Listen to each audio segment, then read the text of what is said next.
अल्हम्दुलिल्लाहि रब्बिल आलमीन वस्सलातु वस्सलामु अला रसूलिहिल अमीन व अला आलिहि व अस्हाबिहि अजमईन इला यौमिद्दीन अम्मा बाद।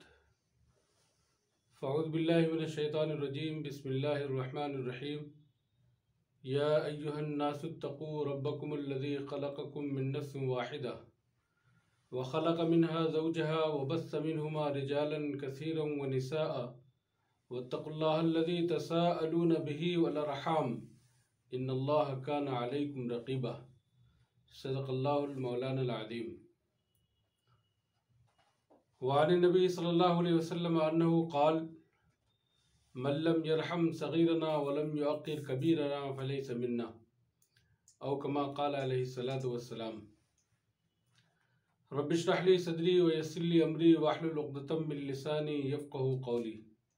रब्बि यस्सिर व ला तुअस्सिर व तम्मिम बिल खैर। मोहतरम हाज़रीन, इंसान एक माशरती मखलूक है और ये एक ऐसी मखलूक है जो इज्तिमा और माशरे के बग़ैर ज़िंदा नहीं रह सकती। जो लोग माशरे में रहते हैं, जो माशरती मखलूक है, उसकी ज़रूरियात एक दूसरे से वाबस्ता होती हैं और एक दूसरे की ज़रूरियात की तकमील करते हुए एक इंसानी माशरा वजूद में आता है। ज़मीन की दूसरी मखलूक़ात के मुकाबले में इंसानी मखलूक को ये शर्फ़ हासिल है कि वो एक इज्तिमाई ज़िंदगी बसर करता है और एक साथ रहता है। एक साथ जहाँ इंसान और बहुत से इंसान, बहुत तरह के इंसान, बहुत रंग और नस्ल के इंसान रहते हैं, उनके इज्तिमा और उनके मजमूए का नाम माशरा है। माशरा मुख्तलिफ ख़ानदानों से वजूद में आता है और ख़ानदान अफराद के और मुख्तलिफ तरह के अफराद के मिलने से एक ख़ानदान और एक फैमिली बनती है और मुख्तलिफ तरह के ख़ानदानों से मिल करके एक माशरा वजूद में आता है। इंसानी माशरे की एक बुनियादी यूनिट और एक ज़रूरी और लाजमी इकाई ख़ानदान है। ख़ानदान अगर सही है, सही डाइवर्जन पर वो अपनी ज़िंदगी बसर कर रहा है, दूसरों के एक दूसरे के हुकूक और अपनी जिम्मेदारियों के एहसास के साथ ज़िंदगी बसर कर रहा है, तो ऐसे ख़ानदानों से जो माशरा वजूद में आता है वो एक मिसाली, आइडियल और एक बेहतरीन माशरा होता है। इंसानों को इसी तरह के माशरे की ज़रूरत है, लेकिन ये हम इंसानों की और पूरी इंसानियत की इस वक्त की बदकिस्मती कहिए या कुछ और लफ्ज़ दीजिए कि इंसानी माशरा बुरी तरह टूट फूट का शिकार है। और इस टूट फूट की वजह यह है, बुनियादी वजह यह है कि हमारा जो फैमिली सिस्टम है, जो ख़ानदानी निज़ाम है, वो दरहम बरहम होकर के रह गया है। जब हम ख़ानदानी निज़ाम पर, फैमिली सिस्टम पर और माशरती वजूद पर जब गुफ्तगू करते हैं तो आम तौर से हमारी गुफ्तगू का एक हिस्सा गायब रहता है। हम गुफ्तगू करने जब बैठते हैं, उसका तज्ज़िया करते हैं, तो एक तरफ से हुकूक की बात आती है। वालिदैन के हुकूक हैं, औलाद के हुकूक हैं, बीवी के हुकूक हैं, लेकिन फ़राइज़ का हिस्सा आमतौर से निगाहों से उजल हो जाता है, बहस से छूट जाता है और उस पर न गुफ्तगू हो पाती है और न उस पर गौर होता है। जहाँ एक तरफ सारे इंसानों के और सारी इंसानी यूनिटों के हुकूक है, वही उसके साथ साथ वो हुकूक फ़राइज़ से भी जुड़े हुए हैं। इन दोनों में जब तक तवाज़ुन और बैलेंस नहीं होगा, एक अच्छा ख़ानदान और एक अच्छा माशरा वजूद में नहीं आ सकता। वालिदैन के औलाद पर हुकूक भी हैं, वहीं उसके साथ साथ उतने ही ज़रूरी और उतने ही अहम उसके फ़राइज़ भी हैं। अगर वो सिर्फ हुकूक की बात करें, हुकूक की तवक्को रखें, औलाद के जो फ़राइज़ उन पर वालिदैन होने की हैसियत से आयद होते हैं उन फ़राइज़ से पहलू तय करें, और वो फ़राइज़ छूट जाए या उनसे गफलत बरती जाए तो जाहिर है कि ऐसे में हुकूक की अदायगी भी मुतासिर होगी और लाजमी तौर पर मुतासिर होगी। इसी तरीके से जब हम बात करते हैं तो सिर्फ वालिदैन के हुकूक की बात होती है, बीवी को हुकूक नज़रअंदाज हो जाते हैं। दूसरी तरफ जब जाते हैं तो सिर्फ बीवी के हुकूक की बात होती है, वालिदैन के हुकूक नज़रअंदाज होते हैं।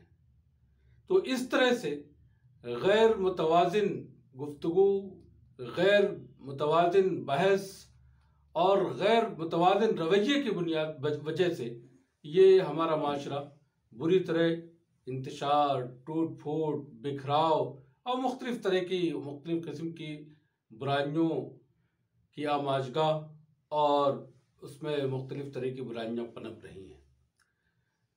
नबी आखिर सल्लल्लाहु अलैहि वसल्लम ने इसी माशरे को वजूद में लाने के लिए और इसमें हर एक शख्स के एक दूसरे पर हुकूक और फ़राइज़ के ताल्लुक़ से मुख्तलिफ़ हिदायत और मुख्तलिफ़ तालीमात दी हैं।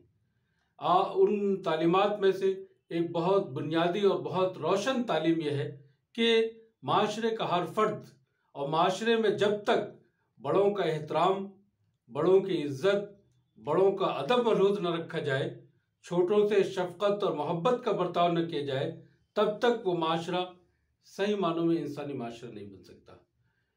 सिर्फ बड़ों को हुकूक की, बड़ों के एहतराम की बात होगी, बच्चों की शफ़क़त का पहलू नज़रअंदाज हो जाएगा तो ये अदब व एहतराम की फ़िज़ा न बन सकती है, न कायम रह सकती है। सिर्फ बच्चों से शफ़क़त और मोहब्बत की बात हो, बड़ों के अदब व एहतराम का पहलू गायब हो जाए, तब भी शफ़क़त व मोहब्बत की बात नहीं हो सकती। तो ये दोनों एक साथ चलेंगे और एक साथ चलेंगे तभी दोनों अपने फ़राइज़ और अपनी जिम्मेदारियों को अदा करते हुए एक खुशगवार फ़िज़ा और एक अच्छा माहौल दे सकते हैं और उसी की रोशनी में एक अच्छा और मिसाली समाज और माशरा वजूद में आ सकता है। इसी तरीके से हर फ़र्द के हवाले से शरीयत इस्लाम में तालीमात और हिदायत मौजूद है। आपने एक बेटे को इस बात की भी ताकीद की और ये हिदायत और तालीमात दी कि बीवी के क्या हुकूक हैं उस पर, माँ के क्या हुकूक हैं, बाप के क्या हुकूक हैं, बहन भाइयों के क्या हुकूक हैं और दूसरे रिश्तेदारों के क्या हुकूक हैं। वहीं दूसरी तरफ इस बात की भी वजाहत की कि इन हुकूक के साथ साथ उसके फ़राइज़ क्या हैं। तो जब तक ये दोनों चीज़ें एक साथ नहीं चलेंगी, अच्छा माशरा नहीं बन सकता और अच्छी फ़िज़ा हमवार नहीं हो सकती, पैदा नहीं हो सकती, एक अच्छा माहौल नहीं बन सकता। तो माशरे में इन्हीं तालीमात को आम करने के लिए, माशरे को एक खुशगवार माहौल माशरे में डेवलप करने के लिए, टूट फूट और इंतशार के इजाले और ख़ात्मे के लिए जमात इस्लामी हिंद के शोबे ख़वातीन ने ये अज़्म किया और ये अज़ीमुश्शान फ़ैसला लिया कि हम मुसलसल 10 दिन तक इसी उन्वान के तहत पूरे मुल्क में ये मुहिम चलाएंगे और उनको माशरती अक़दार, उन अक़दार से रोशनास और वाकिफ़ कराएंगे माशरे के अफराद को जिन पर अमल पैरा होकर के एक अच्छा माशरा और एक इंसानी माशरा वजूद में आ सकता है। ये मुहिम 19 फरवरी से 28 फरवरी तक पूरे मुल्क में मजबूत ख़ानदान, मजबूत समाज के उन्वान से मनाई जाएगी। कल इसका पहला दिन होगा और उसके बाद से मुसलसल हम ये कोशिश करेंगे कि खुतबात जुमा का भी मौजू यही हो। इस दौरान कॉर्नर मीटिंग्स में भी इसी उन्वान पर बात हो, मुख्तलिफ अवामी प्रोग्रामों में भी इसी पर बात हो, अखबारात में भी जो रिपोर्ट्स आए उनमें भी यही बात हो, प्रेस कॉन्फ्रेंस के ज़रिए से भी हम इसी पैगाम को और इन्हीं अक़दार को बड़े पैमाने पर फैलाने की कोशिश करेंगे। और इस तरह से हम अपने हल्के में उत्तर प्रदेश मशरिक़ में इस बात की कोशिश करेंगे कि यूपी मशरिक़ के एक एक फ़र्द तक, एक एक ख़ानदान तक और पूरे माशरे तक ये अक़दार पहुँचे, माशरा इन अक़दार से वाकिफ़ हो और इस बात के लिए आमादा और तैयार हो कि सब मिलकर एक अच्छे माशरे को डेवलप करें, एक अच्छी फ़िदा पैदा करने की कोशिश करें। हर शख्स अपने सिर्फ हुकूक से वाकिफ़ न हो बल्कि अपने फ़राइज़ का भी ख्याल रखे, अपने फ़राइज़ की अदायगी के लिए भी तैयार हो। कुल्लुकुम राइन व कुल्लुकुम मसऊलुन अन रइयती, हर शख्स जिम्मेदार है। माशरे का एक एक फ़र्द अपने दायरे में जिम्मेदार है। शौहर बीवी का, बीवी शौहर के हुकूक की जिम्मेदार है।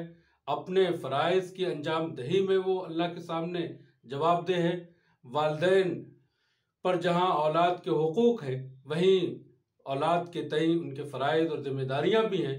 वो अपने हुकूक की भी तवक्को रखें और उनके जो फ़राइज़ और जिम्मेदारियाँ हैं उनकी अदायगी की भी कोशिश करें, उसके लिए भी तैयार हों।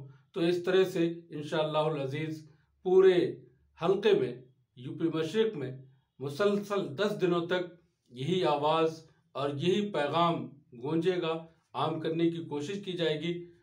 अल्लाह ताला से दुआ है कि वो जमात इस्लामी के शोबे ख़वातीन की इन कोशिशों को में बरकत अता फ़रमाए और इन कोशिशों के नतीजे में एक अच्छा माशरा, एक मिसाली माशरा और एक आइडियल माशरा वजूद में लाने में कामयाबी अता फ़रमाए।